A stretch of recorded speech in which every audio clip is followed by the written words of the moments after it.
Bing bongy bong, bing bongy bong. This is Joe, the bearded historian. He'll tell you an interesting story. Be careful of his soldiers, they can be brats. This is Angel, she's an entity. She'll cause chaos and plant her hands at you. This is Sue, she likes spirits, not the alcohol. She's the reason this channel exists. This is David, he likes fire trucks. He's here occasionally. Bing bongy bong, bing bongy bong, bing bongy bong. We preserve his story. Good morning. It's Monday. We got Mother's Day coming up, though we'll be short for that. And we have a random video with 3 pieces today. 3 short videos put together for your enjoyment and entertainment and the randomness of budness. You ready? Sing along. I know Tim does. Come on to you, Tim. Ready? Here we go. Shout out time. Here's a shout out just for you. You support me, so I support you. This shout out is for our friends. Let's see who it is today. And we have an emoji race because randomness. And why not? We haven't done one in a while. Alright, we got Marketplace going at the bottom. There we go. Just in case you're wondering who's down there. Alright, let's see who here. We got Aisha, we got Southern. Lower, there's Miss T, there's Anthony, Really Haunted visiting, Carnival, Tenessa, Guru, lower, there's Donna, there's JB, there's Wit, Jamaican, Tay Eats, there's Catching, Kenny and Debbie, Cherry, Susan, Southern Ocean, visiting, Baked, Richard. Oh, Misty's in the lead. Go Misty. There's Turtle. There's Praying. That's some people coming up from the back. There's Market. There's Really Haunted. There's She Stole. We got Contacted and lead. Oh, it's Guru. Hold on. Alright, so Guru changed his name again. It's been this way for a while, so I'll update my list there. Yoda vintage cards, so we've got no regular videos recently, but he's been doing some baseball cards, and no lies recently. Well, I guess 11 days ago is not that long ago, but still. So if you like baseball or cards or these thingies or collectibles and things like that, check him out, like, share, comment, have a good day. Reasons. There we go.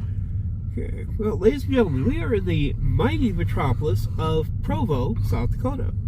Provo sits on the outside of what was known as Igloo, a small town that was built for basically the United States during World War II. They worked with munitions, they worked with decontamination efforts. But what got interesting was back in the 60s, shortly before Vietnam really became a big thing, the town of Igloo basically was shuttered. And then what the town of Provo did is a lot of times they would go down to Igloo and they would strip out things. Hot water heaters, cars, all sorts of stuff. Let's go in the building, please. Huh? Let's go in the building, please. And that one over there. That would be cool too. But, I mean, you see all these different vehicles, cars, tractors. They literally took everything that they wanted or could use out of Igloo. There's not a lot left in Provo. I mean, there's a small population center. Just lines of cars. This is another feature that's kind of normal for small towns here in South Dakota, is if you get towns that get abandoned, they'll just start collecting the cars. And sometimes you'll see it in the satellite views, just rows upon rows upon rows of cars.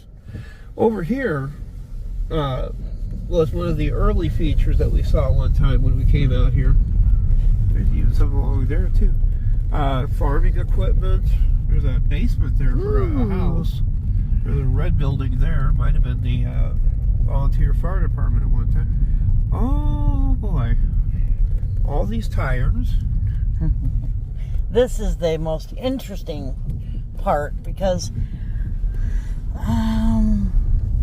dangerous? Slightly? Slightly. Keep out. No, I want to go in. Yeah. How dare you?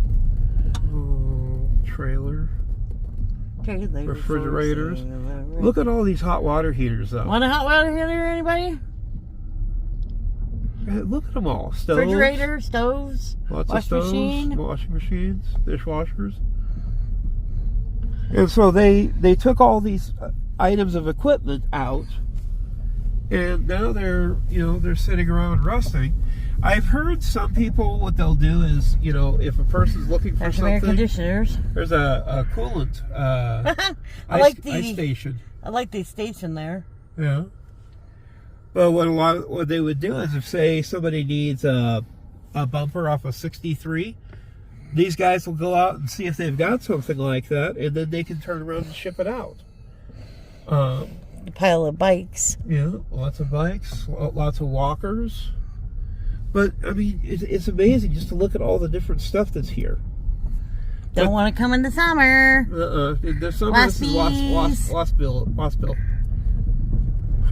Little heater there. Little outhouse.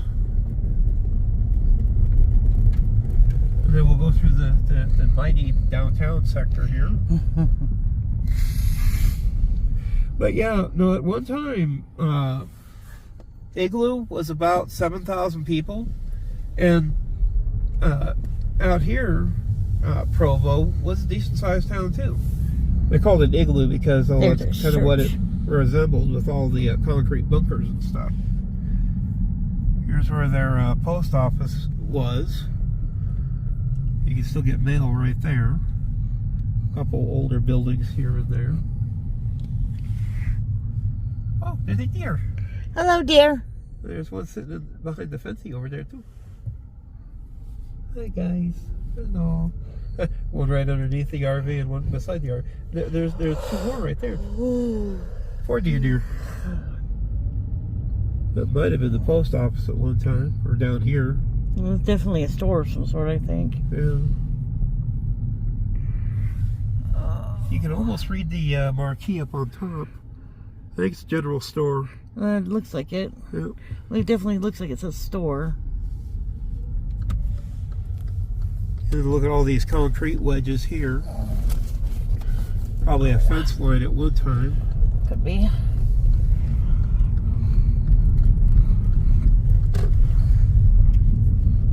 Look. A couple other buildings. Maybe we'll play basketball. Want a chair? Not what's left of it. Not much. Big old building here. That road there actually does lead into Igloo, but we're going to go up through the main gate if we can. Big old building here. Looks like it was originally a homesteader shack that got extended. Bus back there. A bunch more cars out this way too, including some oldies.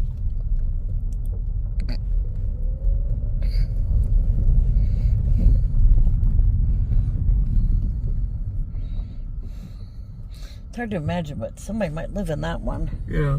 Well, I see the car under the tarpaulin there. A more modern address sign. A lot of tires. But yeah, you probably have just, people that Over here, I think there's collect the somebody. tires. Yeah. I can't imagine living in a place like this. No, because the nearest town, major town of any consideration probably would be Edgemont. Hey, there's a person. Well, not only that, but imagine if you had kids. You couldn't exactly send them out to play because there's dangers everywhere. Come on, man, vote Trump. You couldn't exactly send kids out to play because look at all of the things they could hurt themselves on. Yeah. And the nearest school is probably at least 20 miles. 20 miles. Yeah. Interesting enough, I guess Igloo at one time, they won a state championship. I think it was either for basketball. We'd like to go to that church. Yeah, when they got rid of the, when they decided to close Igloo, there's still some large buildings, which I want to go check out. They still got the hookups for gas. Yeah. So they might still use the church, maybe. Kind of doubt it, but I guess it's not impossible. Right.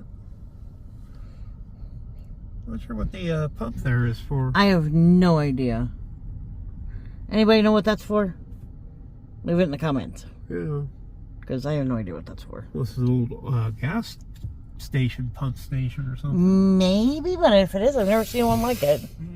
Doesn't mean it couldn't be, but just... But we're getting ready to head for Igloo next. You can pause it and we'll catch up when we get down there. This is Provo.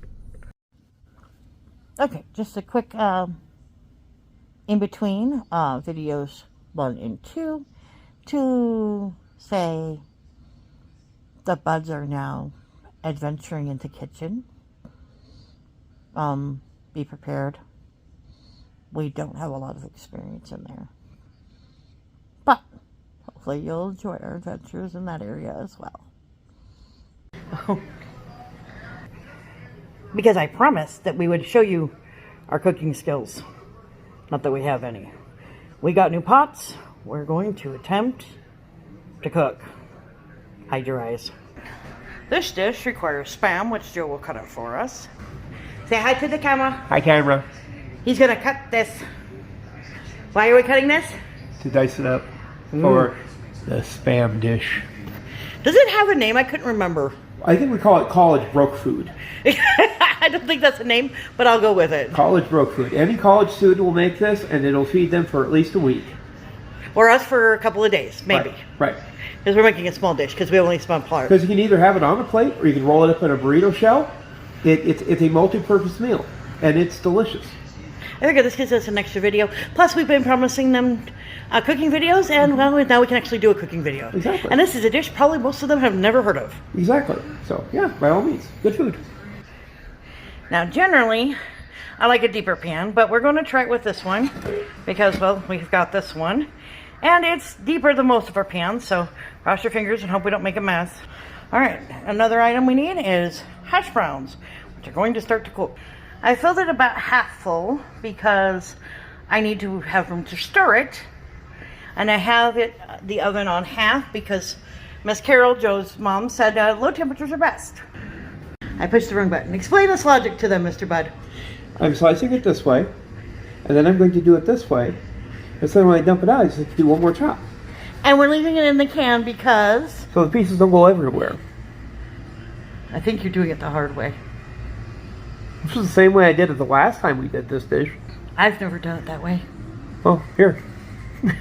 No, I'm not doing it all. Make fun of the silly man as he cuts our Spam. Do you like Spam? We love Spam. Spam is awesome. I've done Spam long enough. I remember when it was just the stuff in the can. Now they got low salt. They got teriyaki. They got bacon flavor. They got, what, about 18 varieties of Spam now? At least 8, if not more. Oh, and for a history tidbit, Spam is actually the national food of Hawaii. We should do that sometime. Thanks to World War II. See if I can find a date for when it was... Officially labeled. I was going to say invented, but... That would be interesting, too. I don't know, just like, in stores, I don't know what word I want to use. Invented seems wrong. Discovered is not right either, though. Right. I guess also what's kind of interesting is that somebody actually did come up with a generic version of it, too. Oh, yeah. Hormel makes a version. I've seen that. I have no desire to see that. No. I'm sorry, Spam's like, what, $3? Yeah. Actually, it's less than that. It's usually like $2.50 or something. If you're that hard up, no. We're cheapskates, but we're not that cheap. No. There are some things I won't go generic on. Generic on. There are some things that I don't care. Yeah. Like our hash browns. Our hash browns are generic. Yeah. All right. This is diced. I think all the chefs on all the cooking shows that we've watched would laugh hilariously at us because this is not diced in any way, shape, or form. But at least they're in small pieces. Yeah. Speaking of runaway ham or spam. All right, once your hash browns are about half baked, you have to add the spam. So I'm going to add about half the spam that Joe diced up. A very big piece of spam.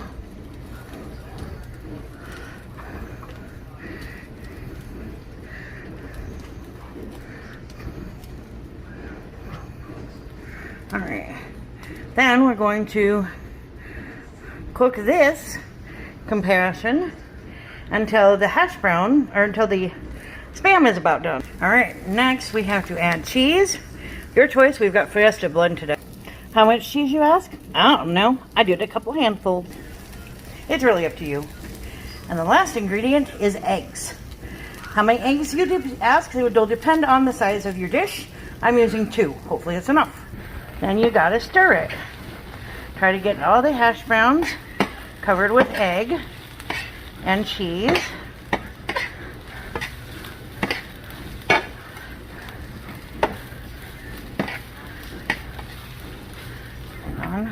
Now the trick is deciding when the eggs are completely done, because you don't want uncooked eggs.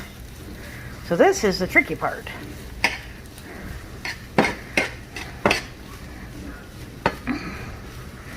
I usually stir it until it looks fairly dry, and then I ask Joe, because he's better at this judging thingy than I am.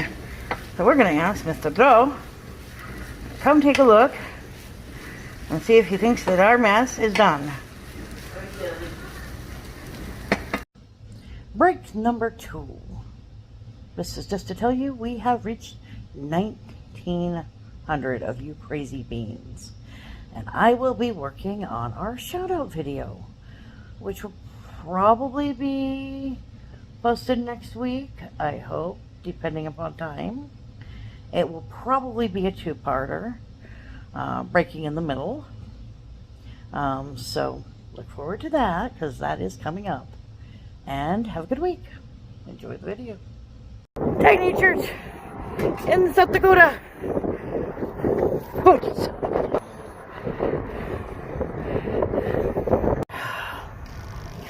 Now, I'm a genius some days.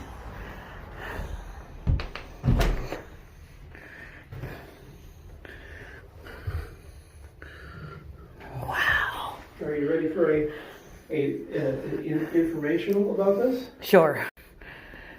I forgot how to work my camera. I hit stop and set a picture. Well, first of all, you can join them Sunday at 10 a.m. in person or via Facebook at the Corsica CRC Grace Reformed Church.